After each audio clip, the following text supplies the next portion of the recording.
So, after almost 400 plus hours of one on one coaching with PhDs from 7 plus countries, I see 5 mistakes that happen continuously that stop the PhDs from landing the offer, the industry offer. And that's what this video is about. And if you are new to me, new to my channel, then hi, this is Dr. Reema De, a Smartdumb PhD and the founder of the Smartdumb PhD community, where I work with PhDs one-to-one through my coaching and my community to help them land industry offers. So without any further ado, let's get started on the 5 patterns that I see the PhDs repeating in their interviews that cost them the final offer. So give me a moment while I share my screen. So let's start with the very first one, which is interviewers don't know it all. Followed by which we are going to talk about anticipate, don't guess. And the third mistake is about paragraphs, not anchors. And the fourth one is coherence missing. And the fifth one is finally cog in a wheel mindset. So I'm going to be breaking down each of these elements of interviews that go wrong and that cost you the final offer. So let's start with the first one, which is interviewers don't know it all. Now, what do I mean by saying that interviewers don't know it all is this. While I was working as a scientist at General Electric a couple of years back, the managers there were being trained on how to interview. That means the managers or the hiring managers or the recruiters are not always the best people to ask the right kind of questions to figure out whether you would be the right fit or not. And not all companies train the hiring managers on how to interview.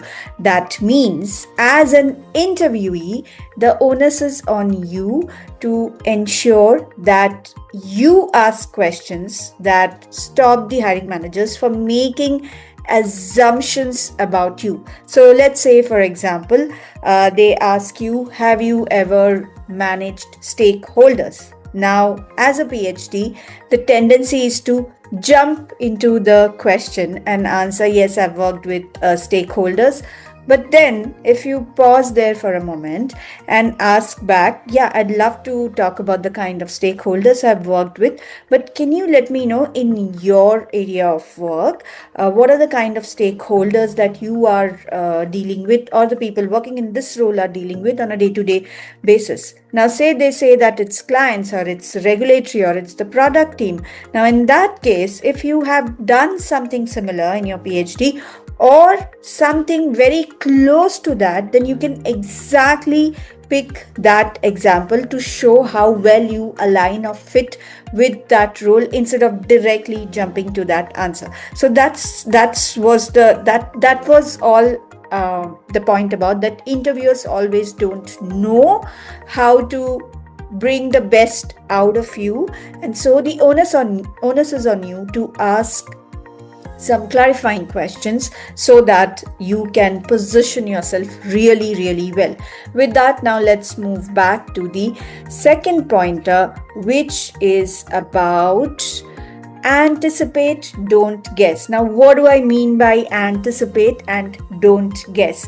When it comes to your PhD defense, I am sure all of you PhDs prepare really well. You think of all the possible ways, all the possible angles the questions can come to you, because this is your defense, hey, and you want to show that you know your work very deeply, right? And that's why you prepare. But when it comes to interviews, all of a sudden you get into guessworking. I am not sure what they're going to ask and all of that. Sure, that's right. Many times you cannot guess all the interview questions, but you can anticipate, because when you just go with the guesswork, it's like a random preparation. But when you anticipate questions, you sit and do the research, that's when you're doing a pattern recognition.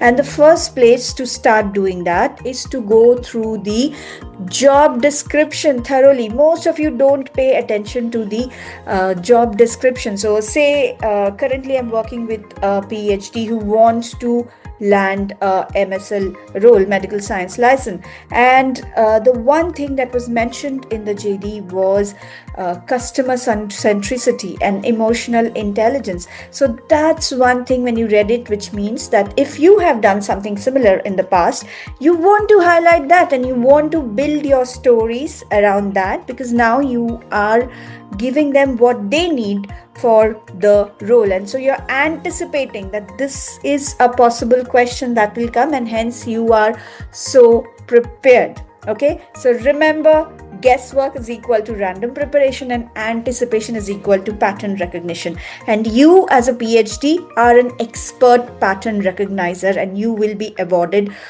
for that particular trait, which you can show by preparing this way for the interview. Now let's get back to the third pointer, which is about, give me a second, it is paragraphs, not anchors. Now what do I mean by paragraphs and not anchors? And this one is my favorite. Okay, so when you are being asked a question in the interview, say how did you go about managing this process end to end, you can start answering it in paragraphs or anchors. So let's assume if you are asked how did you go about setting up these experiments, then you're going to start answering like so I first identified what is the problem, and then I started defining certain parameters that can help me capture that problem better and measure how the progress is going. When you start answering this way, it's paragraphs, right?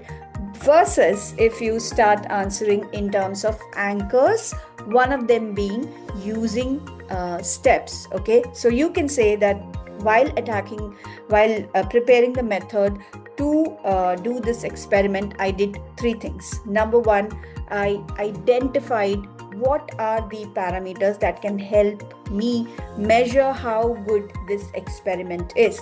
Number two, I started optimizing those parameters and I identified the number of experiments that I had to set up in order to do that. So you understand it, right? Now when you're saying it in terms of step versus paragraphs, your answers become more recallable, which means that if someone had to recall your answers, then they can say, hey, she had mentioned 3 steps, even if they don't remember the steps, but it's more recallable. But in the paragraph, there's nothing to anchor on to, and that's the reason your answers don't stay with them well.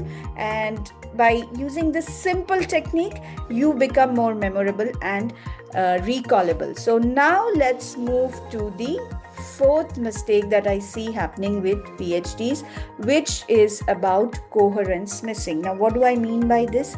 Many a times you PhDs put it up in the resume, that you put up something on the resume which again positions you as authority or expert in the work that you do. However, when the recruiters or the hiring managers meet you in person, the personality, the vibe the resume gave is not exactly the person that they are speaking to. So there is a mismatch. Okay, I'll give you one example, which is like, say you said that you led a team of 6 people in the resume. However, when you go to the interview and you're being asked, so tell us about this thing that you led for 6 people, you end up saying, well, it wasn't me alone, it was me with my supervisor. Now that can be true, but you had to put it the same way in the resume, where you could have written co-led, right? So there's a mismatch between what you had written in the resume and what you are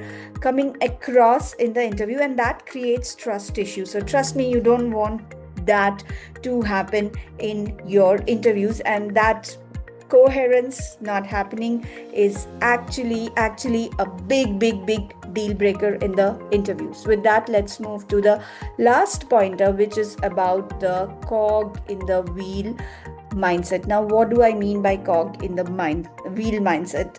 So the cog in the wheel mindset is something that comes from our PhD training, wherein we are very, very, very good at going deep into things, but then we don't know how to zoom out. So we can have a zoomed in version of everything, but we don't have the bigger picture. So say, for example, if you're asked in your interview about a technical concept, and you might answer, yes, I did work on these algorithms, but if you answer just this much, this is like going deep, where the algorithms did XYZ. But then if you said something like, hey, I worked on this algorithm, and the technical difficulty with this algorithm was XYZ. However, when I worked on it, that improved the optimization or simulation by 3 days or 4 days. Earlier, it took larger time, which was like more than 20 days. So it reduced by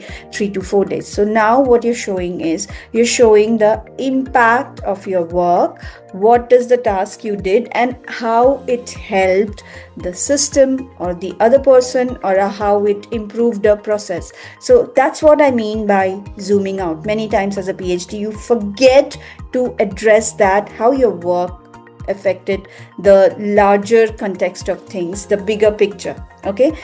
I hope these 5 patterns helped you understand what you might be doing wrong in your interviews. And let me know in the comments below which is the pattern that you think was the one that you resonated with the most, and you didn't realize it so far. And also, I have a video linked for the resume, which you can watch next, the mistakes that you do in your resume. And in case if you find this video useful, please share what was your one important takeaway, and share it with other PhDs who might not know the mistakes that they are doing. For now, this is Dr. Reema de Smartdumb PhD signing off.